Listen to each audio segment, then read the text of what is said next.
Hi everybody, today I'm going to show you how to back up into a service provider. So basically this could be somebody that provided you a cloud backup environment. This can be AWS or Azure, they both support this. Or you could have multiple other services provider which have dedicated backup infrastructure for you. Two things you can accomplish here: you can either back up to their services provider and restore from them, or you can actually replicate it to your services provider, where if you're using VMware or Hyper-V, the service provider is going to mirror your environment, at least with the hypervisor, and you're able to restore your VMs in the services provider side in the case that you had a disaster. So having said that, I'm going to show you how to quickly get this done. This is super easy. The service provider is going to give you some information to get this set up. That includes your DNS information, security key, and a username password. So I'm just going to go ahead and enter that in at this point.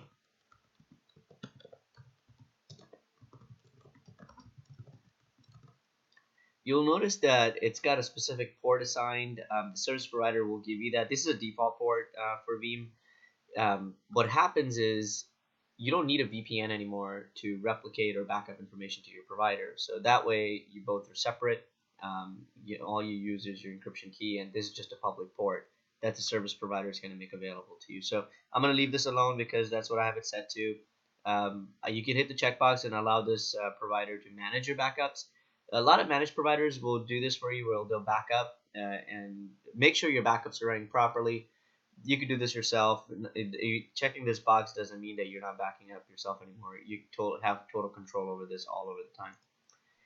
So we're going to hit next, add in a few more pieces of information. So this is going to be given to you by your services provider. So I'm going to put my thumbprint. I did set up my tenant ID earlier. This is just a user account. You can hit add and put your username and password that your provider gave you. Go ahead and hit next. It's going to, at this point, look to your service provider to see what has been provided to you.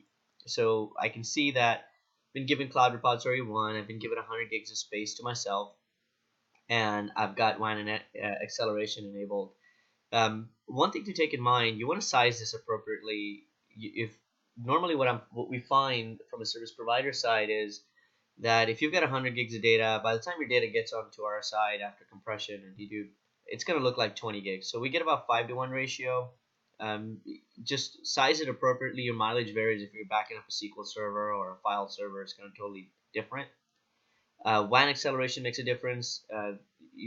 If you're backing up over the wire, about a meg or 3 megs, I mean, it just depends. That's average what we see over a long period of time.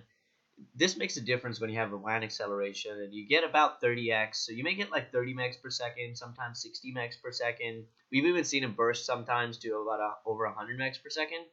And that makes a huge difference, because that could mean that server that's maybe half a terabyte in size, it could take like 4 days to back up to somebody. In this instance, this could happen within like 8 or 10 hours, which makes a big difference. It makes, at least going forward, makes a lot of things feasible for cloud backup.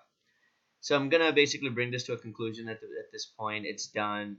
I'm ready and set up. At this point, you can actually go and set up your backup and replication jobs and use them, use a service provider as your endpoint, somebody to back you up in the cloud.